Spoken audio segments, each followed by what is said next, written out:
লেজিবল handwriting উদ্ভাবনের গল্পে সবাইকে স্বাগত জানাচ্ছি। আমি মোহাম্মদ হারুনুর রশিদ, সহকারী শিক্ষক, বারাহি পশ্চিমপাড়া সরকারি প্রাথমিক বিদ্যালয়, মানিকগঞ্জ সদর, মানিকগঞ্জ থেকে। আমাদের বিদ্যালয়টি গ্রামের ভিতর অবস্থিত। এখানে কিছু শিক্ষার্থী শুধুমাত্র বিদ্যালয়ের পড়াশোনার উপর নির্ভরশীল, মানে এরা পরিবার থেকে পড়াশোনার ক্ষেত্রে কোনো রকম সহযোগিতা পায় না।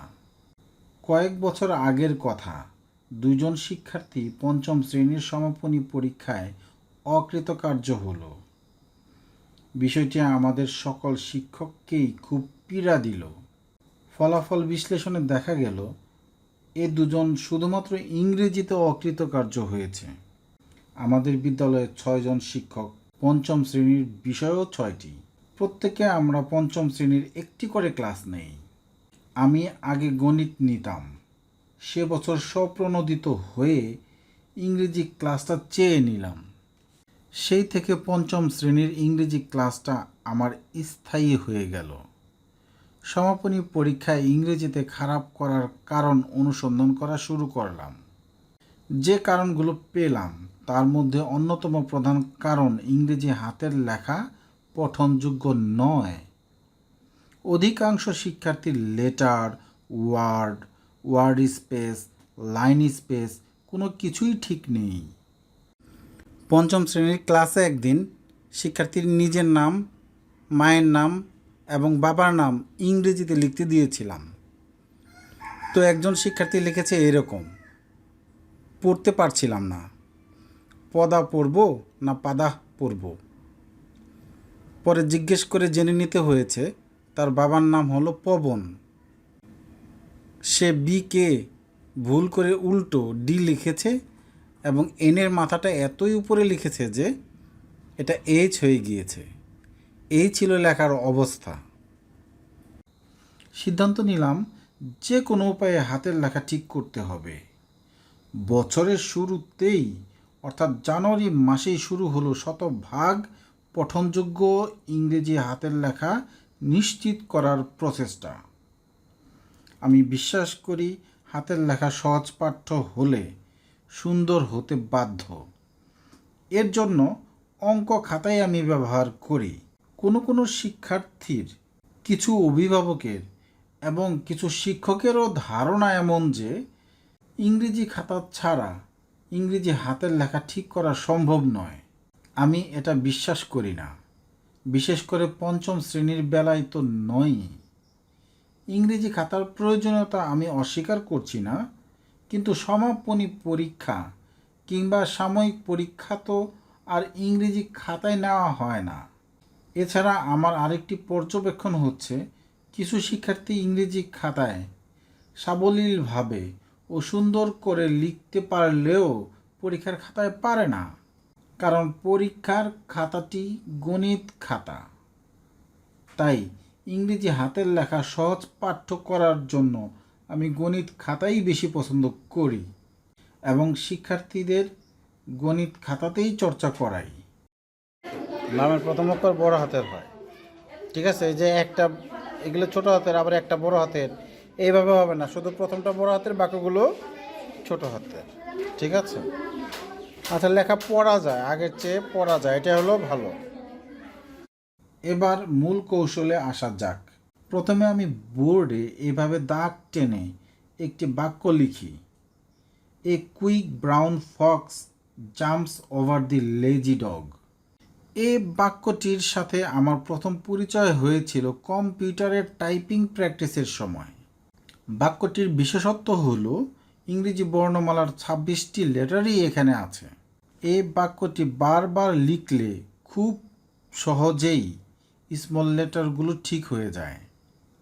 আমি বোর্ডে লেখার পর শিক্ষার্থীদের খাতায় কলমের প্রস্থের চেয়ে একটু কম প্রস্থের দাগ টানতে বলি। এবার একটি বাক্যই বারবার লিখতে বলি।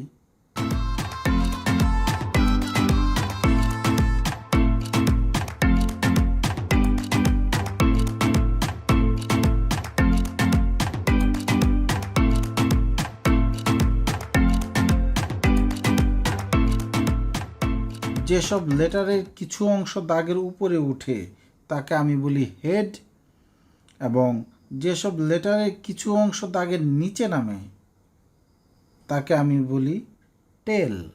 এই হেড অ্যান্ড টেল ঠিক হলেই লেখা রাতারাতি পরিবর্তন হয়ে যায়। হেড অ্যান্ড টেল ঠিক করার পাশাপাশি চলে letter, word space, line space ঠিক করার চেষ্টা। এক একজনের এক এক লেটারে সমস্যা থাকে, সেই লেটারগুলো চিহ্নিত করে তাৎক্ষণিকভাবে 5 থেকে 10 বার লিখতে বলি আমার মতো করে। এভাবে ক্লাসের শুরুতে প্রতিদিন চলতে থাকে হাতের লেখা পঠনযোগ্য করার যুদ্ধ। প্রতিদিন ক্লাসে আসার আগেই হাতের লেখার টেবিলে জমা চাই। বাড়ির কাজ হাতের লেখা থাকবেই। স্মল লেটারের পরে আসি ক্যাপিটাল লেটারে, পাশাপাশি এভাবে লিখে তুলনা করে বুঝিয়ে দেই। বড় হাতের জে এবং আইতে ফোঁটা নেই, কিন্তু ছোট হাতের জে এবং আইতে ফোঁটা আছে। এ কথাগুলো তো বলতেই হয়। কয়েকদিন দাগ টেনে লেখার পর শুরু হয় দাগ ছাড়া লেখার পালা।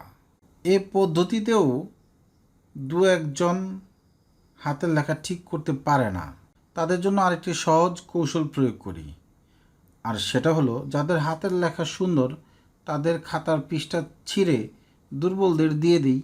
তারা সেটা সংরক্ষণ করে এবং প্রতিদিন সেই লেখা অনুকরণ করতে থাকে। এভাবে একদিন হাতের লেখা শতভাগ সহজ পাঠ্য ও পরিষ্কার হয়ে যায়।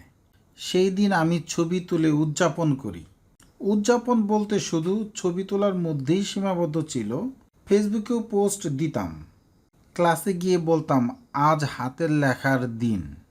আসলে আমার জানা ছিল না বিশ্ব হাতের লেখার দিবস বলে কোনো দিবস আছে। এবার আমাদের দেশে প্রথমবারের মতো 23শে জানুয়ারি বিশ্ব হাতের লেখার দিবস পালন করা হয়েছে। আগামী বছর নিজ বিদ্যালয়ে অবশ্যই আনুষ্ঠানিকভাবে পালন করব দিবসটি। চেষ্টা করব 23শে জানুয়ারির আগেই হাতের লেখা ঠিক করার। এরকম পোস্ট যেন 23শে জানুয়ারিতেই ফেসবুকে দিতে পারি। সুন্দর হাতের লেখার প্রতিযোগিতার আয়োজন তো করতেই হবে। সেখানে শুধু ইংরেজিই নয়, বাংলাও থাকবে। প্রাথমিকে প্রতি বছর আন্তঃপ্রাথমিক ক্রীড়া ও সাংস্কৃতিক প্রতিযোগিতায় সুন্দর হাতের লেখা বিষয়ে একটি ইভেন্ট থাকে, কিন্তু সেখানে শুধু বাংলা হাতের লেখার প্রতিযোগিতা হয়। অনুরোধ থাকবে ইংরেজিও যুক্ত করে দেওয়ার জন্য। দীর্ঘ 18 মাস বন্ধের পর গত 12ই সেপ্টেম্বর বিদ্যালয় খুলেছে। এবছর জানুয়ারিতে সুযোগ পাইনি হাতের লেখা সুন্দর করার, কিন্তু 12ই সেপ্টেম্বর যখন বিদ্যালয় খুলল সেদিন থেকেই শুরু করেছিলাম হাতের লেখা সুন্দর করার চেষ্টা। প্রায় 2-3 সপ্তাহের মধ্যেই 10ই অক্টোবর প্রায় 100% পঠনযোগ্য লেখা নিশ্চিত করতে পেরেছি। শিক্ষার্থীদের সুন্দর হাতের লেখা দেখে আমার মন ভরে যায়, গর্ববোধ করি। এক ধরনের আত্মতৃপ্তি কাজ করে আমার মাঝে। সবাইকে ধন্যবাদ।